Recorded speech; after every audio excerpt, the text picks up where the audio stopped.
Hello दोस्तों, आज हम बहुत ही महत्वपूर्ण टॉपिक लेकर के आए हैं। तो आप इस वीडियो में अंत तक बने रहिएगा, जिसके द्वारा आप जो है इस टॉपिक को आसानी से समझ सकते हैं और आप ऐसे प्रश्न को सॉल्यूशन आसानी से कर सकते हैं।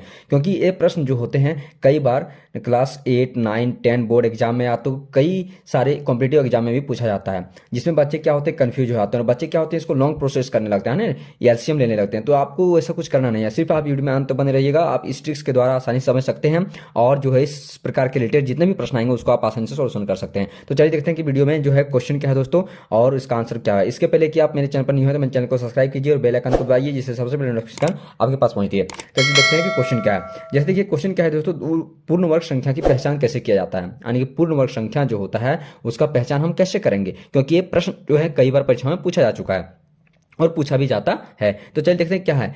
पूर्ण वर्ग संख्या की पहचान करने के लिए सबसे पहले क्या है, हम देखिए यहाँ आंसर लिख दिए इसका। ये पहचान करने के लिए इसका नियम क्या है, तो आपको कुछ नहीं करना है, सिर्फ थोड़ा सा है ना, थोड़ा सा जो है इसको याद रखना है। देखिए क्या है, जिस संख्या के इकाई अंक में 2, 3, 7, 8 तथा सिंगल जीरो है ना, यानी क्या है, जिस संख्या के इकाई अंक में 2, 3, 7, 8 और क्या है सिंगल जीरो रहता है तो उसे पूर्ण वर्ग संख्या नहीं कहा जाता है। ध्यान से सुनिएगा दोस्तों, क्या है कि जिस संख्या के इकाई अंक क्या कहता है उसको भी हम बता देते हैं ना।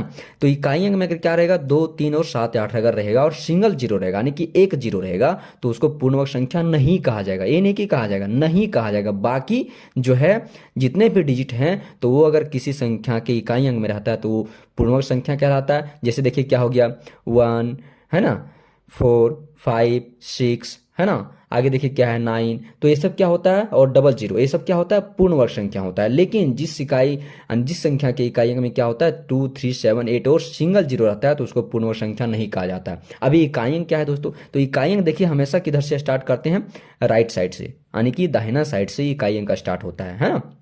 अगर बाएं साइड से लेंगे तो अंत वाला आएगा और दाहिना साइड से इकाई अंक होता है। दाहिना साइड से क्या होता है इकाई अंक होता है। तो राइट साइड से आप हमेशा कीजिएगा काउंट, यानी राइट साइड से देखिएगा है ना। इकाई अंक जो होता है दोस्तों इधर से होता है, राइट साइड से होता है। तो राइट साइड में अगर क्या आएगा फर्स्ट अंक में, यानी इकाई अंक में, फर्स्ट मतलब क्या यूनिट डिजिट है ना, यूनिट डिजिट में अगर क्या आ जाएगा 2, 3, 7, 8, चाहे अगर सिंगल जीरो रहेगा, कितना रहेगा सिंगल जीरो, तो ये क्या होता है जो है पूर्ण वर्ग संख्या नहीं कहलाता है। बाकी डिजिट जो भी इकाई अंक में आएगा तो वो पूर्ण वर्ग संख्या कहलाएगा। जैसे देखिए दोस्तों यहाँ कुछ क्वेश्चन दिया हुआ है, देखिए क्वेश्चन क्या है ना, 34,267। यहाँ आप समझ गए है ना कि जिस संख्या के इकाई अंक में क्या होगा 2, 3, 7, 8 और सिंगल जीरो रहेगा तो उसको पूर्ण वर्ग संख्या नहीं कहा जाता है। और जिस संख्या के इकाई अंक में 1 है ना, 4, 5 ठीक है 6, 9 रहता है और डबल जीरो रहता है तो उसको क्या कहा जाता है पूर्ण वर्ग संख्या कहा जाता है। तो चलिए देखते हैं, कुछ क्वेश्चन दिया हुआ दोस्तों, इसको हम लोग सॉल्यूशन करते हैं। जैसे देखिए क्या क्वेश्चन है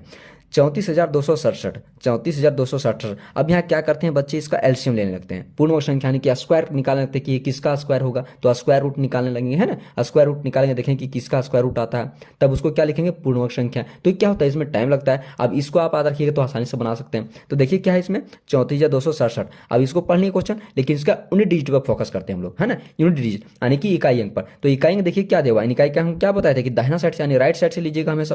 तो राइट साइड में क्या है इकाई अंक 7, क्या है 7। अब देखिए 7 यहाँ दिया हुआ है 2, 3, 7, तो 7 यहाँ दिया हुआ है, 7 क्या है पूर्ण वर्ग संख्या नहीं है ना, पूर्ण वर्ग संख्या नहीं कहा जाता है। तो ये क्या होगा पूर्ण वर्ग संख्या नहीं, यानी कि यूनिट डिजिट में क्या आ गया 7 आ गया, तो ये क्या है पूर्ण वर्ग संख्या नहीं है ना, पूर्ण वर्ग संख्या नहीं है।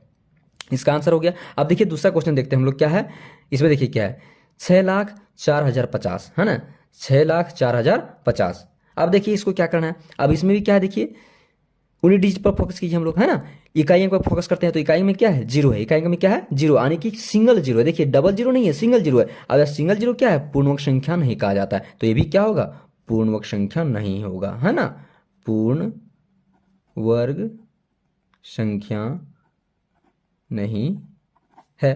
तो देखिए इसका आंसर पूर्ण वर्ग संख्या नहीं होगा। अब देखिए आगे क्या है 7,928 यानी 7,928। अब देखिए उसका ये तो क्वेश्चन देखिए, लेकिन सबसे पहले क्या कीजिए आप एकदम यूनिट डिजिट में चल जाइए है ना, यानी कि इकाई में चल जाइए, क्योंकि इसको ना ही आपको एलसीएम करना पड़ेगा, ना ही एचसीएफ करना पड़ेगा, कुछ नहीं करना पड़ेगा, ना ही जो है फैक्टराइजेशन में कुछ भी नहीं करना पड़ेगा। आप सिंपली जो है इस चीज़ को याद रखिएगा दोस्तों, ये जो ट्रिक बता दी इस ट्रिक को याद रखिएगा, जिसके द्वारा आप पूर्ण वर्ग संख्या का पहचान जो है बहुत ही आसान तरीके से कर सकते हैं। तो देखिए क्या है 7928, 7928 यानी कि इसके इकाई में क्या है 8 है, इकाई में क्या है 8 है, और 8 यहाँ क्या है देखिए लिखा हुआ पूर्ण वर्ग संख्या नहीं है, तो पूर्ण वर्ग संख्या भी क्या होगा नहीं है ना, ये भी पूर्ण वर्ग संख्या नहीं है, इसको लिख दीजिए नहीं है ना, पूर्ण वर्ग संख्या नहीं है। आगे देखिए क्वेश्चन क्या है दोस्तों 400, कितना है क्वेश्चन 400, 400 क्या पूर्ण वर्ग संख्या है क्या। अब देखिए उसका यूनिट डिजिट, तो यूनिट में क्या है देखिए जीरो, और जीरो के साथ देखिए डबल यानी कि डबल जीरो आ गया, देखिए सिंगल जीरो छोड़ करके बाकी डबल जीरो जो है वो पूर्ण वर्ग संख्या है, डबल जीरो क्या है पूर्ण वर्ग संख्या।